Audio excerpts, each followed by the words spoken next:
সকল প্রিয় দর্শককে স্বাগত। আজ শুনছি কবি সুকুমার রায়ের কবিতা জীবনের হিসাব। বিদ্যে বোঝাই বাবু মশাই চড়ি শখের বোটে, মাঝিরে কন বলতে পারিস সূর্যি কেন ওঠে, চাঁদটা কেন বাড়ে কমে, জোয়ার কেন আসে।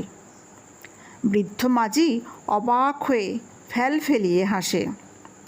বাবু বলেন, সারা জনম মল্লি রে তুই খাটি, জ্ঞান বিনা তোর জীবনটা যে চারি আনাই মাটি। খানিক বাদে কহেন বাবু, বল তো দেখি ভেবে, নদীর ধারা কেমনে আসে পাহাড় হতে নেবে। বলতো কেন লবণ পোড়া সাগর ভরা পানি।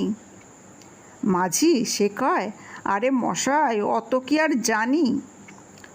বাবু বলেন, এই বয়সে জানিস নেও তা কি, জীবনটা তোর নেহাত খেলো অষ্ট আনায় ফাঁকি। আবার ভেবে কহেন বাবু, বলতো রে বুড়ো, কেন এমন নীল দেখা যায় আকাশের ওই চূড়ো। বলতো দেখি সূর্য চাঁদে গ্রহণ লাগে কেন। বৃদ্ধ বলে, কেন এমন লজ্জা দিচ্ছেন হেন। বাবু বলেন, বলবো কি আর, বলবো তোরে কি তা, দেখছি এখন জীবনটা তোর 12 আনায় বৃথা।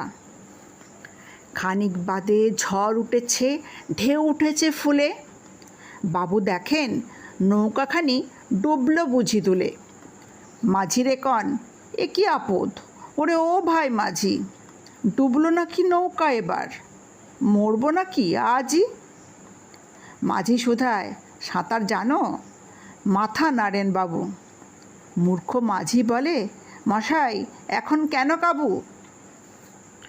বাঁচলে শেষে আমার কথা হিসেব করো পিছে, তোমার দেখি জীবনখানা 16 আনাই মিছে। ধন্যবাদ।